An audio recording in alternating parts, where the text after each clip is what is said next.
मैं हमेशा से इतना पथेटिक नहीं था, पर एक अनफॉर्चुनेट इवेंट ने दूसरे को लीड किया और अब मैं कुत्तों वाली जिंदगी जी रहा हूँ। मैं अपनी टॉक्सिक बीवी से भीख मांग रहा हूँ कि थोड़ी तो रहम खा ले और प्लीज मुझे डिवोर्स दे दे। पर डिवोर्स देने के लिए ये गैसलाइट वुमेन मुझसे कुछ ऐसी चीज डिमांड कर रही है जो मेरी करंट कैपेबिलिटी से बहुत ज्यादा है। शादी से पहले भी मेरी जिंदगी कोई सनशाइन एंड रोजेस नहीं थी। मेरा ड्रंकर्ड फादर था जो शराब और गैम्बलिंग में पूरा खो चुका था।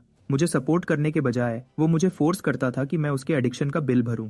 मेरा तो बहुत दिल था कि मैं उस ड्रंक फादर को छोड़कर आगे बढ़ जाऊं, पर वो अकेला फैमिली मेंबर था जो बचा था। मेरी मदर तो पहले ही गुजर चुकी थी। मेरे पास कोई चॉइस नहीं थी, इसलिए मुझे करना पड़ा हर तरह के छोटे मोटे और ऑड जॉब्स ताकि मैं गुजारा कर सकूं।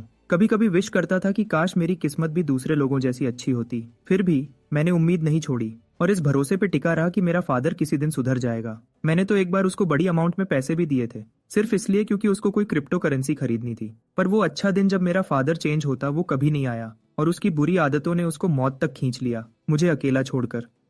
दुख तो बहुत हुआ कि दोनों पेरेंट्स को खो दिया, पर अंदर से थोड़ा सुकून भी मिला कि मैं फाइनली फ्री हूँ। जब मैं डैड की डेथ से रिकवर हुआ, मैंने एक नॉर्मल लाइफ जीना शुरू कर दिया। फास्ट फॉरवर्ड कुछ साल, अब मैं फाइनली अपनी टॉक्सिक बीवी से आजाद हूँ। एक दिन टीवी देखते हुए मैंने दो क्रिप्टो गुरुज को बिट्कॉइन नाम के नए कॉइन की तारीफ करते देखा, जिसकी वैल्यू एक्सपोनेंशियली एक्सप्लोड हो चुकी थी। सिर्फ थोड़े से टाइम में 2500 टाइम्स ऊपर चली गई थी। पता चला ये वही कॉइन था जिसमें मेरे फादर ने मरने से पहले मुझे इन्वेस्ट करने को कहा था। वेरीफाई करने के लिए मैंने तुरंत क्रिप्टो एक्सचेंज ऐप खोली और देखते ही होश उड़ गए जब मैंने देखा 25 बिलियन वन के बिट्कॉइन मेरे वॉलेट में पड़े हैं, रेडी टू स्पेंड। उस दिन से मैं ऑब्सेस्ड हो गया। हर छोटे से स्पाइक के लिए कॉन्स्टेंटली अपना वॉलेट चेक करता रहता हूँ। ऑनेस्टली यार, ये डिजिटल करेंसी जो किसी भी सेकंड गायब हो सकती है, इसने मुझे बिना बात की टेंशन दे रखी है। इसीलिए मैं रात रात भर जाग रहा हूँ। मैं पैनिक में चार्ट्स को घूर रहा था। कभी कॉइन ऊपर जाता था, कभी नीचे डिप होता था और ये पूरा एक्सपीरियंस बर्दाश्त करना मुश्किल हो गया था। ऐसे ही एक दिन मैं कैजुअल बाइक राइड करके घर आया, अपना वॉलेट खोला और चक्कर आते आते बचा।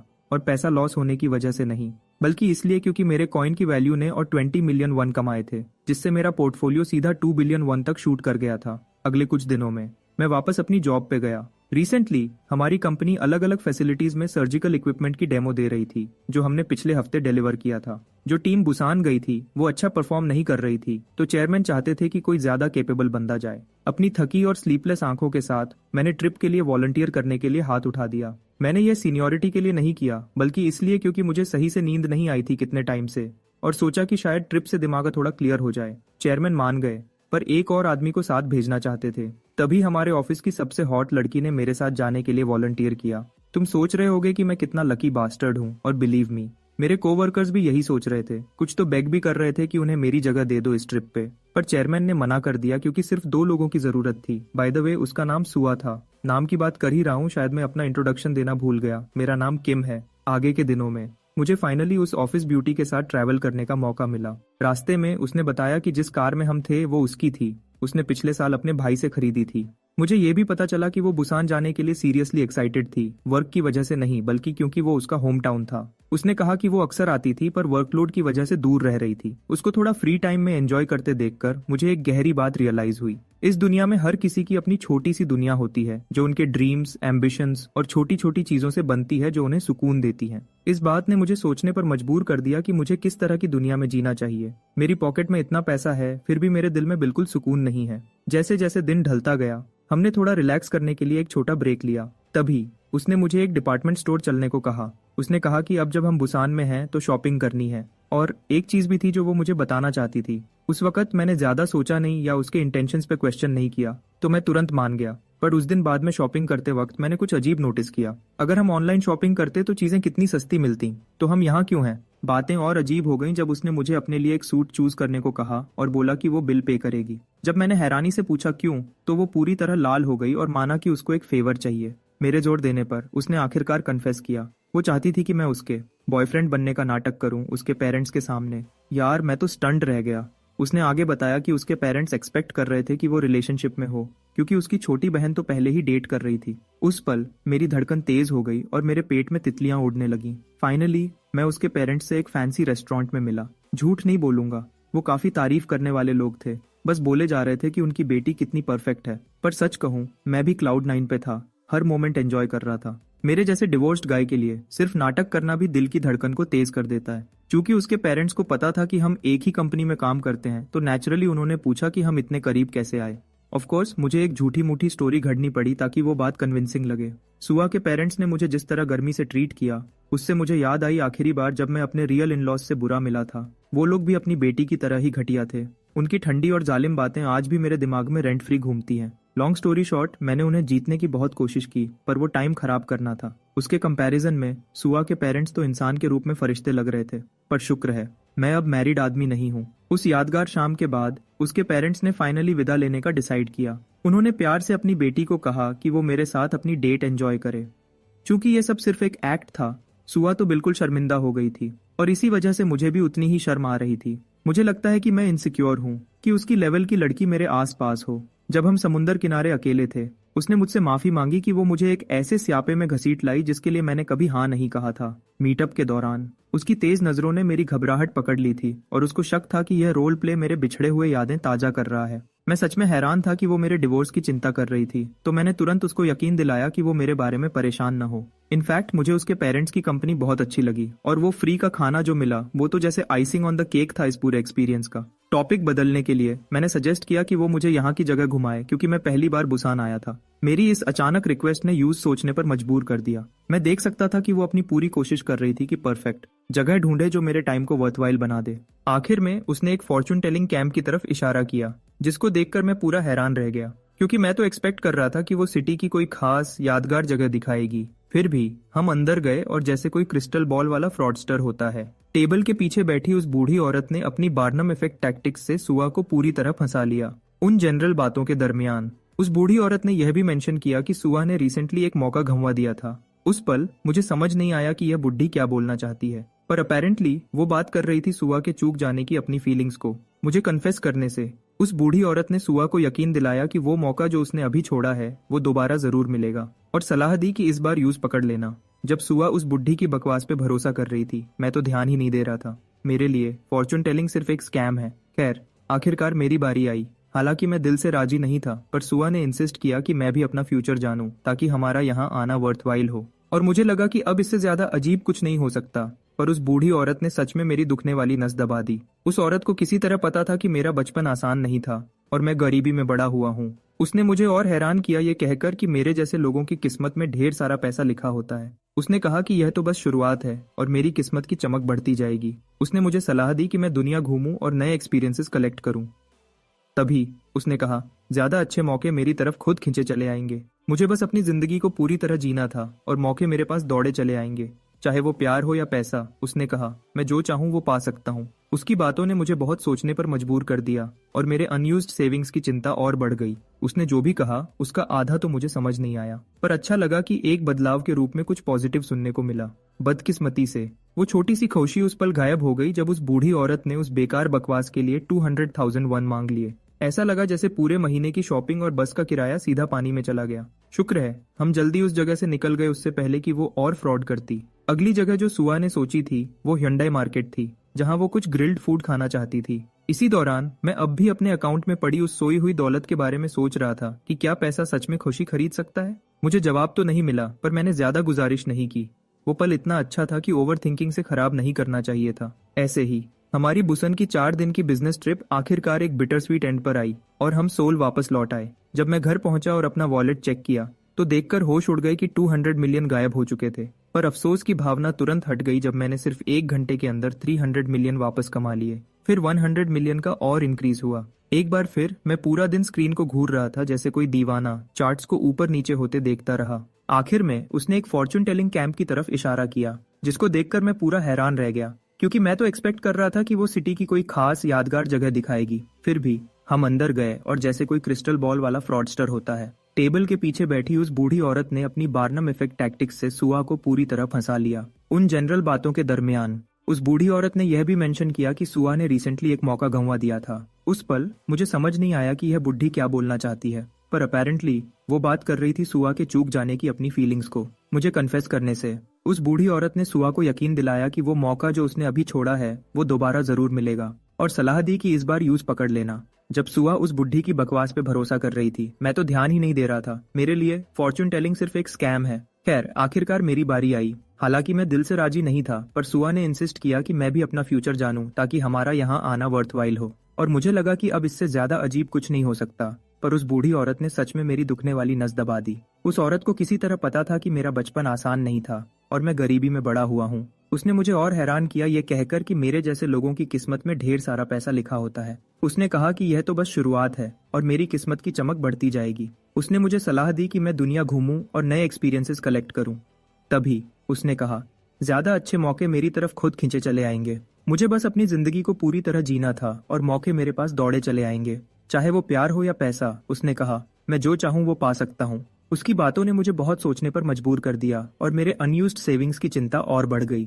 उसने जो भी कहा उसका आधा तो मुझे समझ नहीं आया, पर अच्छा लगा कि एक बदलाव के रूप में कुछ पॉजिटिव सुनने को मिला। बदकिस्मती से वो छोटी सी खुशी उस पल गायब हो गई जब उस बूढ़ी औरत ने उस बेकार बकवास के लिए 200,000 वन मांग लिए। ऐसा लगा जैसे पूरे महीने की शॉपिंग और बस का किराया सीधा पानी में चला गया। शुक्र है हम जल्दी उस जगह से निकल गए उससे पहले कि वो और फ्रॉड करती। अगली जगह जो सुआ ने सोची थी वो hyundai मार्केट थी, जहां वो कुछ ग्रिल्ड फूड खाना चाहती थी। इसी दौरान मैं अब भी अपने अकाउंट में पड़ी उस सोई हुई दौलत के बारे में सोच रहा था कि क्या पैसा सच में खुशी खरीद सकता है। मुझे जवाब तो नहीं मिला, पर मैंने ज्यादा गुजारिश नहीं की। वो पल इतना अच्छा था कि ओवर थिंकिंग से खराब नहीं करना चाहिए था। ऐसे ही हमारी बुसन की 4 दिन की बिजनेस ट्रिप आखिरकार एक बिटर स्वीट एंड पर आई और हम सोल वापस लौट आए। जब मैं घर पहुंचा और अपना वॉलेट चेक किया तो देखकर होश उड़ गए कि 200 मिलियन गायब हो चुके थे। पर अफसोस की भावना तुरंत हट गई जब मैंने सिर्फ 1 घंटे के अंदर 300 मिलियन वापस कमा लिए। फिर 100 मिलियन का और इंक्रीज हुआ। एक बार फिर मैं पूरा दिन स्क्रीन को घूर रहा था जैसे कोई दीवाना, चार्ट्स को ऊपर नीचे होते देखता रहा। उन लोगों ने मेरी हिम्मत बढ़ाने की बहुत कोशिश की, मुझे यकीन दिलाया कि असली उछाल तो अभी शुरू ही नहीं हुआ है। उन्हें इतना कॉन्फिडेंस से कॉइन के बारे में बात करते सुनकर मैं फिर से डायलेमा में पड़ गया। क्या मुझे थोड़ा और होल्ड करना चाहिए? शायद मैं लालची हो रहा था, पर जो भी हो इसका फायदा बहुत बड़ा हुआ। अगले ही दिन बिटकॉइन में एक और हिस्टोरिक ब्रेकआउट हुआ। प्राइस दुगना से ज्यादा हो गया और यह वर्ल्ड वाइड सेंसेशन बन गया। इस बड़े हाइक के साथ मेरे पोर्टफोलियो में जबरदस्त एक्सपेंशन हुआ। अचानक मैं 100 बिलियन वन पर बैठा था और जैसे किसी भी नॉर्मल इंसान के साथ होता, मेरे होश उड़ गए और डर के मारे बुरा हाल हो गया और मेरा दिल ऐसा लगा कि वह अभी सीने से बाहर निकल जाएगा। जब मैंने किसी तरह अपने आप को शांत किया, मैंने एक समझदारी वाला फैसला लिया कि पैसे निकाल लूं और कहानी खत्म कर दूं।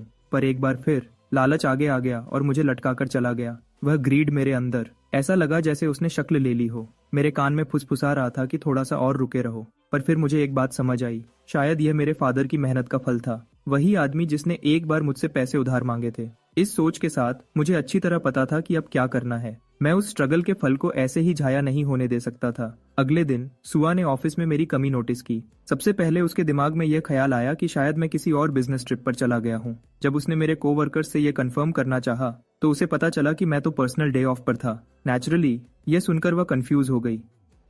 मैं एक आम बंदा था जिसके लाइफ में कुछ खास नहीं था, इसलिए उसकी कंफ्यूजन जायज थी। उसने बस उम्मीद की कि मैं ठीक हूँ। उसके उलट जो उसने सोचा, मैं एक्चुअली पास के फेरारी शोरूम में ऐसे ही शॉपिंग कर रहा था। सारी कार्स में से एक कार जिसने तुरंत मेरी आंख पकड़ी, वह फेरारी 458 इटालिया था। अपने काम के हिसाब से सेल्समैन ने स्पेक्स और फीचर्स की लंबी चौड़ी बातें शुरू कर दी, पर मुझे उसकी जरा भी परवाह नहीं थी। मुझे सिर्फ इसके लुक में इंटरेस्ट था। तो उसकी लंबी सेल्स पिच सुनने के बजाय मैंने अपना प्लैटिनम मास्टर कार्ड निकालकर उसे चुप करा दिया, पूरी अमाउंट वहीं पे करने के इरादे से। आप सोच रहे होंगे कि मैं इतनी आसानी से फेरारी की शॉपिंग कैसे कर रहा था।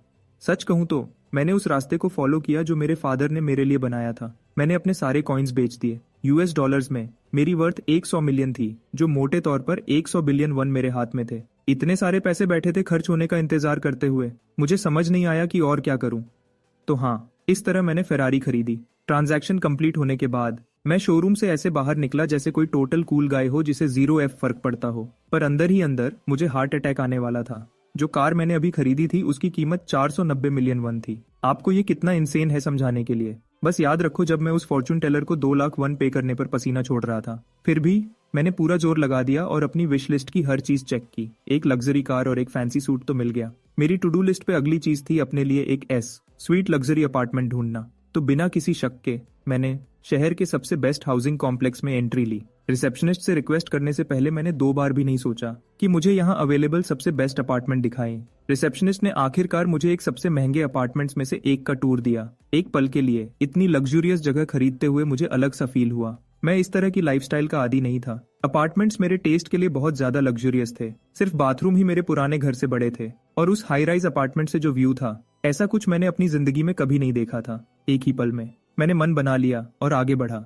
ट्रांजैक्शन के साथ मेरी मिजरेबल फाइनेंशियल सिचुएशन की वजह से मुझे जिंदगी में बहुत कुछ छोड़ना पड़ा था, पर अब दुनिया भर के पैसे के साथ मुझे और पीछे हटने की जरूरत नहीं थी। मैंने न सिर्फ अपना अपार्टमेंट खरीदा बल्कि पूरा लीज अमाउंट एक बार में पे कर दिया। ये मेरी पर्सनल टू डू लिस्ट की चीजों में से एक था। जब मैंने पूरा पेमेंट टेबल पर रख दिया तो रिसेप्शनिस्ट के शॉक्ड एक्सप्रेशंस ने हर पेनी को वर्थ इट बना दिया। सुहा को मत भूलना। ऑफिस में जब दो कोवर्कर्स एक दूसरे के काफी करीब आ रहे थे और किस करने ही वाले थे, सुहा तेजी से अंदर घुसी और जिद करने लगी कि मेरा एड्रेस कहाँ है। उसकी इंटेंस नजर से वो दोनों डर गए और सोचने लगे कि वह इतनी डेस्परेट क्यों है मेरा ठिकाना जानने के लिए। जैसा कि आप समझ ही चुके होंगे, वह सिर्फ मेरे लिए परेशान थी क्योंकि मैं उस दिन काम से एब्सेंट था। उसने सोचा कि मैं बीमार हूं और मुझे चेक करना चाहती थी। उसकी इस अचानक रिक्वेस्ट पर कोवर्कर ने सवाल किया कि क्या यह नॉर्मल है कि एक कॉलीग दूसरे की इतनी चिंता करे। खैर, उसे मेरा एड्रेस नहीं पता था तो उसने शराफत से मना कर दिया और मुझे टेक्स्ट करने का वादा किया। जैसा एक्सपेक्ट किया था, थोड़ी देर बाद मुझे उसका मैसेज मिला और मैं हैरान था कि वह अचानक मुझसे मिलने आना चाहते हैं।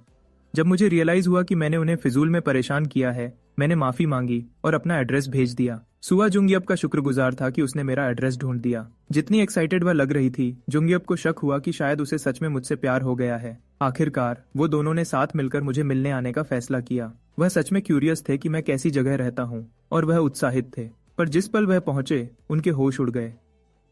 आप सोच रहे होंगे कि वह मेरे नए लग्जूरियस अपार्टमेंट से डैजल्ड हो गए, पर रियलिटी में मैंने उन्हें अपने पुराने ठिकाने पर बुलाया था, एक बेसमेंट अपार्टमेंट जो गंदगी और कीड़ों से भरा हुआ था। मैं वहां अपना सामान पैक कर रहा था क्योंकि शिफ्ट करना था। मैं देख सकता था कि जुंगयप तो खासकर उस जगह की हालत से बेहद नाखुश था, पर सुहा को कुछ और ही महसूस हुआ। उस तंग और मैसी अपार्टमेंट को देखकर उसने पहली बार सच में रियलाइज किया कि कुछ लोगों की लिविंग कंडीशंस कितनी खराब हो सकती हैं। उस पल उसे मुझ पर दया आई, डिवोर्स के बाद यहाँ अकेले रहने पर। चूंकि मैं शिफ्ट कर रहा था, मेरे दोनों कोवर्कर्स ने प्यार से मेरा सामान पैक करने और उठाने में हेल्प करने का ऑफर दिया। मैं नहीं चाहता था कि वह मेरे सामान को हैंडल करते हुए गंदे हों, पर मेरे मना करने के बावजूद उन्होंने फिर भी हेल्प की। बाहर पार्किंग लॉट में उनकी आंखें अचानक चली गईं, उस थर्ड रेट लॉट में पार्क की हुई फेरारी पर। नेचुरली वह कंफ्यूज थे।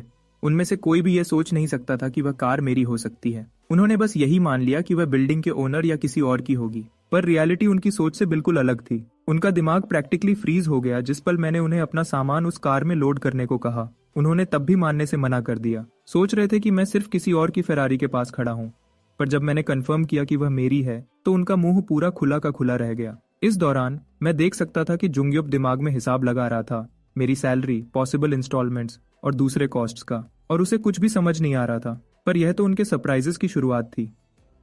इस बार मैं उन्हें अपना नया अपार्टमेंट दिखाना चाहता था और वो दोनों तुरंत साथ चलने को मान गए। हालांकि उन दोनों को इनवाइट करते वक्त मैं एक छोटी सी बात भूल गया था। मेरी नई कार में सिर्फ 2 लोग ही फिट हो सकते थे, तो मैंने उनमें से एक को अलग से आने को कहा। पहले तो सुहा ने अकेले ट्रैवल करने के लिए वॉलंटियर किया, पर जुंगयप पीछे हट गया और उसे मेरे साथ राइड करने दिया। मैं देख सकता था कि वह बेचारा बंदा अंदर से रो रहा था फेरारी में राइड करने का मौका छूट जाने पर। चूंकि ये सुहा का पहली बार किसी लग्जरी कार में बैठना था, वह नेचुरली नर्वस थी। उसके साथ ड्राइव करते हुए मुझे अपनी पिछली ट्रिप याद आई और वह सुनकर मुझे उसके पेरेंट्स की याद आई। जब मैंने उसके पेरेंट्स का जिक्र किया तो उसने माना कि उसके पेरेंट्स एक्सपेक्ट कर रहे थे कि वह जल्दी ही मुझसे शादी कर लेगी। ऑफ कोर्स मैंने उस फेक हस्बैंड एक्ट को आगे बढ़ाने से मना कर दिया। उस पल वह मेरी तरफ सीरियस लुक के साथ पलट गई। वह कुछ जरूरी पूछना चाहती थी, पर उसकी आवाज रुक गई। जब मैंने उससे दोबारा पूछा तो साफ था कि उसे यह सेंसिटिव सवाल पूछते हुए आराम नहीं महसूस हो रहा था, तो उसने वह बात अपने तक ही रखी। अगर मुझे गेस करना हो तो शायद वह मेरे डिवोर्स के बारे में पूछना चाहती थी, कैसे और क्यों हुआ। हालांकि सच कहूं, उस वक्त मैंने ज्यादा नहीं सोचा। मैंने बस मान लिया कि वह मेरी अचानक आई दौलत के बारे में क्यूरियस थी। खैर, मैं शुक्रगुजार था कि सुहा और जुंगयप दोनों अपने काम से मतलब रख रहे थे। कहीं और मेरी एक्स वाइफ फोन पर बात कर रही थी, हाथ में हमारी पुरानी शादी की तस्वीर लिए। मेरे पीछे वह शायद कुछ प्लान कर रही थी। हालांकि मुझे पता नहीं था कि क्या। मैं अपनी नई जिंदगी एंजॉय करने में बहुत बिजी था। अगले कुछ दिनों में जुंगयप को भी उस ब्यूटी फेरारी में राइड करने का मौका मिला। तभी उसने अचानक पूछ लिया मुझसे एक अनएक्सपेक्टेड सवाल बिना सोचे समझे। वह जानना चाहता था कि मैं सुहा को किस नजर से देखता हूँ। मुझे अपने कॉलीग का यह सवाल अच्छा नहीं लगा, पर चूंकि हम साथ में हैंग आउट कर रहे थे, मैंने उसका सवाल आंसर करने का फैसला किया और सुहा को जितना हो सके उतने अच्छे तरीके से डिस्क्राइब किया। मेरे लिए वह एक साफ दिल काबिल औरत थी जो जानती है कि अपने आसपास के लोगों की देखभाल कैसे करनी है। मुझे सच में खुशी थी कि मुझे उसके जैसी जूनियर के साथ काम करने को मिला। हैरानी की बात है कि मेरे जवाब से जुंगयप संतुष्ट नहीं हुआ और वह और सुनना चाहता था। मैं पहले ही जान चुका था कि वह इस सवाल को कहाँ ले जाना चाहता है, तो मैंने टॉपिक क्लोज करने का फैसला किया। जब हम ऑफिस वापस आए, बाकी के कॉलीग्स हैरान थे यह जानकर कि मैं फेरारी का मालिक हूँ। जब उन्होंने पूछा कि मैं इतना पैसा कैसे कमाया जबकि मैंने बिटकॉइन काफी लेट खरीदा था, तो मैंने उन्हें एक कन्विंसिंग झूठ बोल दिया। दावा किया कि मैंने प्रॉफिट्स को बार बार री इन्वेस्ट किया था। वह लोग तुरंत मायूस हो गए यह देखकर कि मैंने उस कॉइन से कितना कुछ अचीव कर लिया था। आखिरकार वह दोनों रीसेंट क्रैश में अपना 40% पैसा खो चुके थे। अच्छा हुआ मेरे लिए, मैंने तभी बेच दिया, उस तबाही के आने से काफी पहले। मेरे कॉलीग्स ने मेरी इस बेहतरीन किस्मत को किसी गजब के ट्रेडिंग जीनियस समझ लिया जो शायद मुझ में था। वह चाहते थे कि मैं उनका क्रिप्टो गुरु बन जाऊं और उन्हें यह सब सिखाऊं। हम तीनों में से सिर्फ मैं ही जानता था कि वह गलत जगह पहुंचे थे। बात को टालने के लिए मैंने बस कुछ उल्टा सीधा बक दिया, सिर्फ एक line, heart of a beast. वह दोनों मेरी बातों को बहुत ज्यादा सीरियस ले गए और उसका मतलब निकालने लगे। मैं इतना सीधा झूठ बोल नहीं पा रहा था, तो मैंने चुप रहने का फैसला किया। शुक्र है मुझे कुछ कहने की जरूरत नहीं पड़ी, क्योंकि उनमें से एक ने मान लिया कि मेरे कहने का मतलब था एक अच्छी सोच रखना। खैर, मैंने उसे उसके हिसाब से जीने दिया। वह मुझे मेरी फाइनेंशियल सक्सेस के बारे में सवाल करते रहे और मान लिया कि मैं शायद और बिजनेस वेंचर्स ढूंढ रहा हूँ। मैंने बस हाँ में सिर हिलाकर उनके साथ नाटक किया। हालांकि मैंने उन्हें थोड़ा सच भी बताया। मैंने सच में और कई कॉइन्स में री इन्वेस्ट किया था, क्योंकि मेरी इंस्टिंक्ट ने मुझे कहा कि क्रिप्टो में अभी और ग्रोथ की गुंजाइश है। उन्हें कुछ कॉइन्स सजेस्ट करने से पहले मैंने पूरी तरह साफ कर दिया कि मैं किसी चीज के लिए जिम्मेदार नहीं हूंगा। रिस्क लेना उनका फैसला था। आखिरकार मैंने उन्हें XRP और इथीरियम के बारे में बताया, दो कॉइन्स जिनकी सबसे ज्यादा पोटेंशियल थी। जैसा एक्सपेक्ट किया था, दोनों कोवर्कर्स को शक हुआ क्योंकि वह उस वक्त रिलेटिवली नई करेंसीज थीं, तो मुझे बीच में आकर सब कुछ समझाना पड़ा। XRP का मुख्य मकसद इंटरनल बैंक ट्रांजैक्शंस को सपोर्ट करना था, जबकि इथीरियम का मकसद ब्लॉकचेन टेक्नोलॉजी का इस्तेमाल करके अलग अलग तरह के ट्रांजैक्शंस को एनेबल करना था।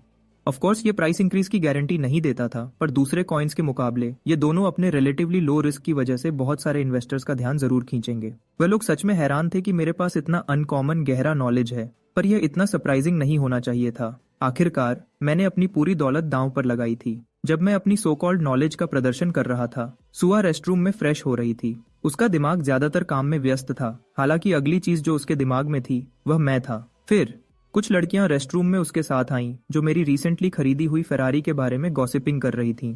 चूंकि वह मान नहीं सकती थी कि मेरे पास सच में इतनी दौलत है, अफवाह फैलने लगी कि मैंने कार उधार के पैसे से खरीदी है और अब कर्ज में डूबा हुआ हूँ। सिर्फ यही नहीं, गंदी अफवाहें भी थीं कि मैं गैम्बलिंग और शराब की आदत में पड़ गया हूँ। जैसे ही वह लड़कियां मेरे बारे में झूठ फैलाती रहीं, सुआ चुपचाप सुनती रही जब तक कि उस पल उसका सब्र टूट गया। मेरा नाम साफ करने के लिए उसने उन्हें कन्फ्रंट किया और पूछा कि अफवाहें किसने शुरू की हैं। थोड़ी देर बाद कोई जाना पहचाना ऑफिस में आया और तुरंत सबका ध्यान उस पर गया। वह एक औरत थी और काफी खूबसूरत। वह सीधे काउंटर पर गई और टीम लीडर से मेरे ठिकाने के बारे में पूछा। टीम लीडर ने ज्यादा हेल्प नहीं की। उसने जानबूझकर सच छुपाया और झूठ बोला कि मैं बाहर गया हूँ। पर मेरी बुरी किस्मत, मैं उसी पल कॉन्फ्रेंस पेपर्स का बड़ा स्टैक लिए ऑफिस के दूसरी तरफ से गुजर रहा था। उस औरत ने मेरी आवाज पहचान ली और मेरी तरफ पलट गई। जैसे ही उसने बॉक्सेस पकड़ने में मेरी हेल्प की, मैंने उसका शुक्रिया अदा किया, पर तुरंत वापस भी ले लिया। वह औरत कोई और नहीं, मेरी एक्स वाइफ थी। हाँ, वही बिच जिसने मुझे पहले ही काफी ट्रॉमा दिया था। जिस पल मैंने उसका चेहरा देखा, मेरा दिमाग सीधा पिछले वक्त में चला गया।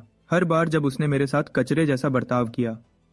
हमारे हनीमून पर भी उसने मुझसे लड़ाई की और मुझे जलील किया क्योंकि मैंने हमारे रुकने के लिए बेस्ट होटल बुक नहीं किया था। वह गैसलाइटिंग में PhD की हुई औरत थी, जबकि मैं एक सीधे साधे विचारों वाला आम इंसान था। उसके ताने, उसकी गैसलाइटिंग और जिस तरह से उसने हमेशा मुझे इनसिक्योर फील कराया, आज भी मेरे दिमाग में गूंजते हैं। और अब उसे सीधे अपने सामने देखकर मैंने आंख मिलाना भी नहीं चाहा। पर चूंकि वह मेरे जूनियर के ऑफिस में काम कर रही थी, मेरा जवाब देना फर्ज बन गया, हालांकि न चाहते हुए।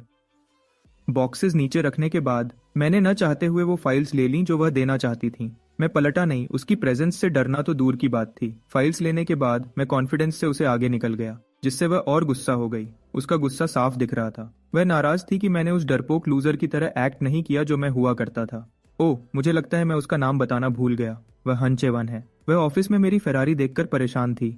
क्या ही सैवेज था मैं, है ना? ये बिच अब पछता रही है कि उसने मुझे डिवोर्स दिया। अगर उसे पता होता कि मैं इतना अमीर होने वाला हूँ तो वह उस शादी को थोड़ा और खींच लेती। पर अब पिछला वक्त रोकर वापस नहीं आना था, इसलिए उसने डिसाइड किया कि वह मुझे पूरी तरह नीचे गिरा देगी। जैसे ही उसने ऑफिस में एंट्री ली, उसने अपना वह झूठा इनोसेंट बिच फेस बना लिया। ऐसे एक्ट कर रही थी जैसे डिवोर्स से परेशान बेचारी विक्टिम हो। उसकी टॉक्सिक फीमेल फ्रेंड्स ने उसे घेर लिया, उसे तसल्ली देने की कोशिश कर रही थी। अपनी ऑस्कर विनिंग परफॉर्मेंस देते हुए, रोने का नाटक करते हुए उसने सीधा मेरे बारे में झूठ बोला। दावा किया कि मैंने उस पर चिल्लाया, जबकि वह सिर्फ मुझे फाइल्स देने आई थी। वह अपने प्रो फेमिनिस्ट क्लिक से इधर उधर सिंपैथी बांट रही थी, पर वहां मौजूद सारी औरतों में से एक नर्डी लड़की इतनी बेवकूफ नहीं थी कि उसकी एक्टिंग में फंसी। इस दौरान मैं चुपचाप अपने ऑफिस स्पेस में अपना काम कर रहा था। हालांकि मेरा दिमाग बार बार उसकी तरफ जा रहा था। वह फाइनली वापस आ चुकी थी। पहले तो मुझे डर लगता था कि जब वह ऑफिस लौटेगी तो उसे देखकर ही मैं बीमार पड़ जाऊंगा, पर सच कहूं मैं बिल्कुल भी इंटिमिडेटेड नहीं था। इनफैक्ट मुझे कुछ भी महसूस नहीं हुआ। अचानक मेरा कोवर्कर मेरे पीछे से चुपके से आया और कुछ बात करना चाहता था। जब हम रूफटॉप पर पहुंचे उसने अचानक मुझे गले लगा लिया, जबकि दूसरे लोग मुझे बधाई दे रहे थे किसी वजह से जो मुझे समझ नहीं आई। जब मैंने सांगी से पूछा कि ये क्या बकवास हो रही है तो उसने फाइनली राज खोला। पता चला XRP की वैल्यू ने आसमान छू लिया था। सिर्फ 2 दिन में 70% और ऊपर चली गई थी। जिस पल मैंने यह सुना मैं गहरी सोच में चला गया। दिमाग में हिसाब लगा रहा था कि मैंने इस उछाल से कितना कमाया होगा। जैसा कि सामने आया मेरे XRP इन्वेस्टमेंट्स अकेला ही छू चुका था। एक बड़ा 100 बिलियन का आंकड़ा। यह नंबर सुनकर मैं हैरानी से पसीना छोड़ रहा था।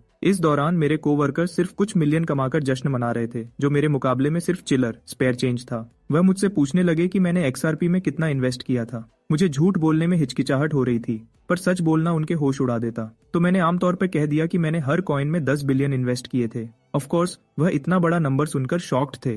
हालांकि यह मेरे असली इन्वेस्टमेंट का सिर्फ 20% ही था। 10 बिलियन इन्वेस्ट किया तो उन्होंने सोचा कि मेरा प्रॉफिट लगभग 7 बिलियन होगा। फिर वह पूछने लगे कि उन्हें होल्ड करना चाहिए या बेच देना चाहिए, पर चूंकि मैं जिम्मेदार नहीं बनना चाहता था मैंने उन्हें अपना फैसला खुद लेने को कहा। देखो, मुझे लग रहा था कि XRP में यह अचानक उछाल थोड़ा शक के दायरे में था।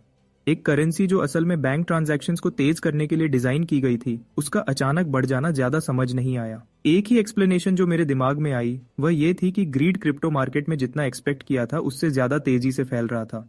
2 दिन तक नॉन स्टॉप गेन्स का मतलब अक्सर ये होता है कि कुछ बड़ा होने वाला है। जब उन्होंने पूछा कि मेरा क्या प्लान है तो मैंने सीधे कह दिया कि मेरा अभी बेचने का कोई इरादा नहीं है। जबकि मेरे कोवर्कर सोच रहे थे कि मैं शायद लालची हो रहा हूँ। मैंने सोचा कि जब सब लालची हो रहे हैं तो एक और उछाल पक्का आएगा। उस दिन कंपनी में यह बात तेजी से फैल गई कि मैंने क्रिप्टो से बहुत बड़ा हाथ मारा है। कम उम्र में अमीर होने की यह चटपटी कहानी सबका ध्यान खींचने के लिए काफी थी। जल्दी ही हर बातचीत में मेरा नाम लिया जा रहा था। जब सब इस बारे में बात कर रहे थे कि मैंने कैसे इतना पैसा बनाया और दूसरों की भी थोड़ी कमाई करने में हेल्प की, मेरी bitch of an ex wife ये सब सुन रही थी। और जैसा एक्सपेक्ट किया जाता वह पूरी तरह तबाह हो चुकी थी। इतना ज्यादा कि उसने अपनी कॉफी फर्श पर फेंक दी। सबका ध्यान अपनी तरफ खींच लिया। कट टू सुआ एक कैफे में बैठी है। उसकी प्रेजेंस अकेली ही काफी थी। हर किसी की आंखों को अपनी तरफ खींच रही थी। कुछ तो उसे मॉडल भी समझ रहे थे। हालांकि इंटरेस्टिंग बात यह थी कि वह थोड़ी उदास लग रही थी। पता चला कि उसे जोंग योप ने बुलाया था, जो उसे मेरे बारे में बात करना चाहता था। चूंकि वह मूड में नहीं थी, उसने उसे बकवास बंद करने और सीधे बात पर आने को कहा। जुंग योप ने उसकी सीधी बात का एहतिराम किया और पूछा कि मेरे बारे में जो अफवाहें फैल रही हैं उसे क्या लगता है। उन्होंने कहा कि मैं गैम्बलिंग का आदी था और अपनी एक्स वाइफ को अब्यूज करता था। हैरानी की बात है कि सुआ ने उसकी हर बात से डिसएग्री किया। उसको पता था कि ये सब बस जानबूझकर फैलाई जा रही गंदी गॉसिप है। जुंग योप उसके जवाब से संतुष्ट लगा और एक और सवाल पूछने आया, क्या वह मुझे लाइक करती है? यह वह सवाल था जिसका जवाब वह सच में उससे जानना चाहता था। और यह सुनकर वह तुरंत शर्मा गई। उसने जल्दी से मुझे फ्रेंड जोन करने की कोशिश की, पर जुंगयोप जिद्दी था। उसको पता था कि मामला सिर्फ दोस्ती से ज्यादा है। अचानक उसने उसे सजेस्ट किया कि उसे मुझसे कन्फेस कर देना चाहिए। ऑफ कोर्स ये कहना आसान था, पर करना मुश्किल, और वह शर्म से अपने आप को छुपा नहीं पा रही थी। इस दौरान मैं अपने चिपकू कोवर्कर्स से परेशान था, जो मेरे क्रिप्टो गेन्स के लिए मुझे जबरदस्ती बधाई दे रहे थे। हालांकि सब मेरे बारे में था। मैं अकेला था जो यह एंजॉय नहीं कर रहा था। मेरे कोवर्कर्स मेरी पिछली सलाह लेकर और कमाई करके बहुत खुश थे। मैं सच में हैरान था कि कितने लोगों ने अफवाहों को सुनकर मार्केट में छलांग लगा दी थी। और सरप्राइजिंगली उनका डिसीजन गलत नहीं था। उन्होंने तो एक्चुअली गोल्ड स्ट्रक कर दिया था। प्राइसेस कुछ ही डेज में नियरली डबलिंग हो गए थे। इसकी वजह से मुझे way too much unwanted attention और अफेक्शन मिल रहा था। वो कन्विंस थे कि मेरे इनिशियल 2 बिलियन इन्वेस्टमेंट से मैं 10 बिलियन वन से ज्यादा पर सिटिंग होऊंगा। पर ट्रूथ उनके इमेजिनेशन से फार बियॉन्ड थी और मेरी एसेट्स 578 बिलियन तक पहुंच चुकी थी। जरा सोचो, इतना पैसा कि मैं चाहूं तो एक पूरी कंपनी खरीद सकता हूं। मैं हमेशा जानता था कि XRP और इथेरियम में पोटेंशियल है, पर मैंने कभी सोचा नहीं था कि ये ऐसे एक्सप्लोड हो जाएगा। अब तो ऑफिस की हॉटीज भी मुझे क्रिप्टो की ट्यूटर बनाने और सॉलिड इन्वेस्टमेंट टिप्स देने को कह रही है। पर मुझे XRP और इथेरियम प्राइसेस की इस अचानक तेजी पर शक था, इसलिए मैंने उन्हें इन्वेस्ट करने की सलाह नहीं दी। जब कोई चीज बहुत तेजी से ऊपर जाती है तो उतनी ही तेजी से नीचे भी गिर जाती है। वह चिक्स मेरे पास इतना कुछ है सुनकर काफी इंप्रेस हो रही थी, पर एक ही इंसान था जो इस अटेंशन को एंजॉय नहीं कर रहा था, मेरी एक्स वाइफ। उसको जेलसी होने लगी थी। जेलस थी कि सबका ध्यान मुझे मिल रहा था। एक आदमी जिसे उसने कभी एक बेचारा बेवकूफ समझा था, उसके लिए यह सब बर्दाश्त करना बहुत मुश्किल था। काश मैं पहले इतना अमीर होता तो वह मुझे डिवोर्स देने की हिम्मत नहीं करती। उस पल उसे अपना ट्रम्प कार्ड खेलने के सिवा कोई रास्ता नहीं बचा था। इस दौरान कंपनी के ग्रुप चैट में सब मेरी दौलत के बारे में बात कर रहे थे, जैसा कि आम तौर पर होता था। चैट अब नर्डी कॉइन टॉक से भरा हुआ टेलीग्राम स्टाइल क्रिप्टो चैनल बन गया था। मुझे इससे कोई प्रॉब्लम नहीं था, कम से कम सब एंजॉय कर रहे थे और किसी को अभी तक कोई नुकसान नहीं हुआ था। तभी अचानक मुझे एक जाना पहचाना टेक्स्ट आया, जिसको देखकर मैं हिचकिचा गया। ऑफ कोर्स वह हन चेवोन थी, वही गैस लाइटिंग बिच जैसी वह थी। उसने हमारे डिवोर्स को शुगर कोट करने की कोशिश की और मुझसे फिर से नजदीकियां बढ़ाना चाहती थी। उसने मेरे गरीब बचपन और अनाथ होने पर दिखावा करते हुए सिंपैथी दिखाई। हमारे बीच चीजों को सुलझाने और हील करने के लिए उसने मिलने का सजेशन दिया, पर मुझे अच्छी तरह पता था कि वह क्या चाल चलने की कोशिश कर रही थी और मैं अब उसके गेम्स नहीं खेल रहा था। जैसे ही मैं उसका नंबर ब्लॉक करने वाला था, मुझे सुआ का कॉल आया। मैं बिल्कुल एक्सपेक्ट नहीं कर रहा था और तुरंत आंसर किया। वह हैरान थी कि मैंने कितनी जल्दी पिकअप किया, तो मुझे एक्सप्लेन करना पड़ा कि मैं बस फोन से खेल रहा था। फिर भी मैं क्यूरियस था कि उसने कॉल क्यों किया। उसने ज्यादा कुछ रिवील नहीं किया, बस कहा कि वह चेक कर रही थी। जैसे ही हम बातें कर रहे थे, कॉन्वर्सेशन नेचुरली आगे बढ़ी। उसने पूछा कि आने वाली छुट्टी के लिए मेरे क्या प्लान्स हैं। खैर, ज्यादा कुछ करने को नहीं था, बस मैं डिपार्टमेंट स्टोर जाकर कुछ नया फर्नीचर लेने का प्लान बना रहा था। मौका देखकर उसने पूछा कि क्या वह साथ चल सकती है, जिसको सुनकर मुझे सच में हैरानी हुई। जब तक मैंने जवाब नहीं दिया, वह चुप रही। साफ था कि वह सबसे बुरे की उम्मीद कर रही थी, पर जब मैंने हाँ कहा, वह एक बच्चे की तरह खुश हो गई। और कॉल खत्म होने के बाद वह बहुत खुश थी, लिटरली इतनी खुश और शर्मिंदा एक साथ। जुंगयोप की बातें अचानक उसके दिमाग में गूंजने लगीं, वही बातें जो शायद मेरे साथ उसकी किस्मत तय कर सकती थीं। उसको यकीन नहीं था कि उसके पास कन्फेस करने की हिम्मत है, पर उसने उम्मीद की कि वह अपना बेस्ट देगी। जब अगला दिन आया, मैं पहले ही उससे मिलने वहां मौजूद था। शायद मेरी गलती थी कि मैं बहुत जल्दी आ गया। जैसे ही मैं पास के कैफे में जाने वाला था, सुआ बिल्कुल सही वक्त पर आई, जिसका मतलब वह भी जल्दी थी। वह उस दिन आमतौर पर से ज्यादा खुश लग रही थी और आम ऑनरिफिक्स के बजाय मुझे एएपीए कहकर बुलाने लगी। मुझे लगा कि चूंकि हम ऑफिस के बाहर थे तो यह ठीक था, जबकि मुझे उससे असली इरादों का कोई आइडिया नहीं था। वह सिर्फ मुझे देखकर ही शर्मा रही थी। इसके साथ हम दोनों एक साथ स्टोर के अंदर चले गए। मेरी बिच एक्स वाइफ को मत भूलना, जो मेरा इंतजार कर रही थी कि मैं आऊंगा। जब हम भीड़ भाड़ वाली आइल्स में घूम रहे थे, सुआ ख्यालों में खो गई। रियलाइज कर रही थी कि यह पहली बार था जब वह मुझसे अकेले में मिल रही थी। शायद जिस तरह से हम शॉपिंग और हंसी मजाक कर रहे थे, उसे डेट भी कहा जा सकता था। यह सोचकर वह और ज्यादा शर्मा गई। इस दौरान मैं बिल्कुल बेखबर था और सिर्फ उन्हें ढूंढने पर फोकस कर रहा था, जो सबसे अच्छा फर्नीचर हो सकता था। यहाँ तक कि उसने भी मेरी एक्साइटमेंट नोटिस की। मेरा एक्साइटेड होना भी लाजमी था। आखिरकार जब मैं उस सेमी बेसमेंट में रहता था, मेरे पास सिर्फ मोटी पुरानी रजाइयां थीं। इन प्रीमियम फैब्रिक्स का आराम महसूस करना ही मेरे लिए काफी था। 3 ब्लैंकेट सेट्स पर लगभग 2 मिलियन वन खर्च करने के बाद मैं आगे बढ़ा और एक कॉर्डलेस वैक्यूम क्लीनर खरीदा। फिर लेटेस्ट रेफ्रिजरेटर की बारी आई और फिर वॉशिंग मशीन और ऑफ कोर्स 2-3 सोफास भी। आखिर में मैंने वह सब कुछ खरीद लिया जो मैं चाहता था। टोटल कॉस्ट 56 मिलियन वन तक पहुंच गई। सच में ब्रो, मैं शॉपिंग में मजा कर रहा था। जब आप अल्ट्रा रिच होते हैं तो शॉपिंग में मजा आता है। इतना लग्जूरियस सामान खरीदने के बाद भी मेरी सेविंग्स पे ज्यादा फर्क नहीं पड़ा। इतना पैसा होना सच में एक वीडियो गेम में चीट कोड्स होने जैसा लगता है। अपनी शॉपिंग स्प्री की जल्दबाजी में मैंने अपनी साथ वाली लड़की को पूरी तरह भूल गया था। मैंने सोचा कि वह मेरे साथ आते हुए बोर हो गई होगी, पर मेरे अनुमान के उलट उसने कहा कि वह सच में एंजॉय कर रही थी। जब उसने रियलाइज किया कि वह मेरे साथ इतना अच्छा टाइम बिता रही है, तो उसे जुंगयोप की सलाह याद आई कि आखिरकार कन्फेस कर देना चाहिए। अब तक वह समझ गई थी कि वह हमेशा के लिए हिचकिचा नहीं सकती, तो हिम्मत जुटाकर वह मेरी तरफ पलटी। पर मैं एक बेवकूफ की तरह उसे इंटरप्ट कर बैठा। मेरे बुद्धू दिमाग को यह भी रियलाइज नहीं हुआ कि वह कन्फेस करने वाली थी और मैंने बीच में ही उसकी बात काट दी।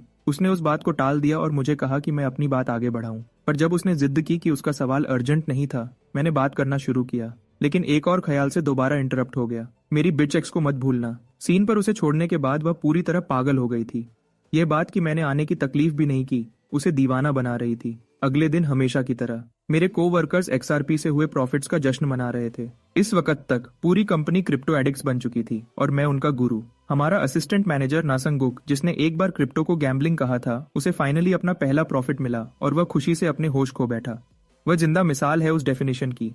अगर मैं करप्शन का हिस्सा नहीं हूं तो यह गलत है। अगले 2 महीने में इथीरियम 3 गुना हो गया और एक्सआरपी 10 गुना बढ़ गया। ये जोरदार प्रॉफिट्स ने सीधे साधे लोगों को भी लालची बना दिया। लोग हमेशा सोचते हैं कि एक बार जब वह बड़ा जीत जाएंगे तो लालच करना बंद कर देंगे, पर रियलिटी इसके उलट है। एक बार जब आप आसान पैसे का जाल खा लेते हैं, आप पहले ही जाल में फंस चुके होते हैं। तब आपके असूल और ईमान गायब होने लगते हैं और आप एक के बाद एक लापरवाह हरकत करना शुरू कर देते हैं। उसके बाद हमेशा तबाही ही इंतजार करती है। शायद मैं तालाब में एक बड़ी मछली वेल था जिसका जाल में फंसना मुश्किल था, पर मैं भी उससे महफूज नहीं था। मुझे अब भी अपने फादर की सलाह याद है। सिर्फ इसलिए कि आपके पास गेम में एज है, इसका मतलब ये नहीं कि आप जीतेंगे। जीत तभी मानी जाती है जब आप चिप्स हाथ में लेकर पोकर टेबल से उठते हैं। कंपनी चैट में दो नाम हर मैसेज में आते रहते थे, मेरा और एक्सआरपी का। असिस्टेंट मैनेजर नसोंगुक हर टेक्स्ट पढ़ रहा था, हसद में डूबा हुआ। उसको लगता था कि मैं तारीफ के काबिल नहीं हूँ, कि सिर्फ अच्छी किस्मत की वजह से मैं अमीर हुआ था। उसको लगता था कि वह मुझसे ज्यादा जानता है।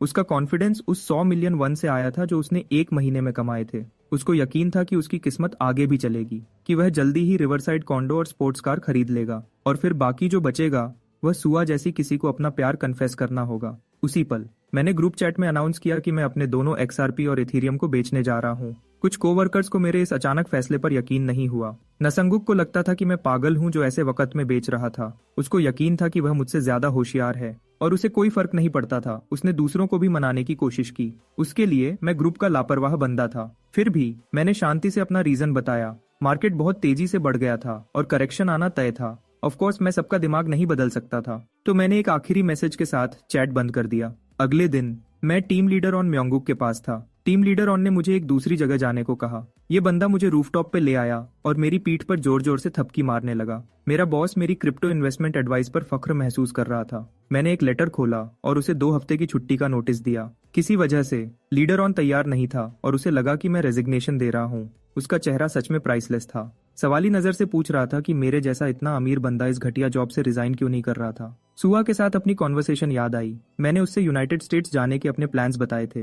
बात यह थी कि मेरे पास एक्सपीरियंस और नॉलेज की कमी थी और मुझे उससे जल्दी ठीक करना था। दिलचस्प बात यह थी कि सुआ की जुबान से शब्द नहीं निकल पाए। वह शायद भूल गई थी कि उसे क्या कहना था और सिर्फ मुझे सेफ ट्रिप की विश की। टीम लीडर ऑन ने आसानी से मेरी छुट्टी का नोटिस अप्रूव कर दिया, पर मैं एक मुश्किल सिचुएशन में था और उससे सलाह मांगी। देखो, मैं एक टूटी फूटी बिच गरीब इंसान था जिसके पास न कोई करियर था, न टैलेंट, न कोई खास ख्वाहिश। मुझे ये सब पैसा मिल गया उन लोगों से जलते हुए जिन्होंने अपनी पूरी जिंदगी अपने सपनों पर खर्च की थी। यहाँ पर मेरे बॉस ने मेरे ख्यालों पर तनकीद की और सीधे से उन्हें बकवास बुलाया। मैं उसके इस रूप को देखकर हैरान था। उसने मुझे अपने बचपन के सपने के बारे में बताया कि वह गोल्फ प्लेयर बनना चाहता था। लीडर ऑन ने इतनी प्रैक्टिस की थी कि उसकी हाथों की खाल उतर गई थी, फिर भी वह लगा रहा। मैं जानता था कि वह अपने सपने को पूरा करके खुश था, पर फिर एक दिन उसकी दुनिया टूट गई। उस बेचारे बंदे को पता चला कि उसे अपने सपने को फाइनेंस करने के लिए उसके पेरेंट्स को कितनी ज्यादा फीस देनी पड़ी थी। सब कुछ के बावजूद ऑन को अपना सपना मार देने का मुश्किल फैसला लेना पड़ा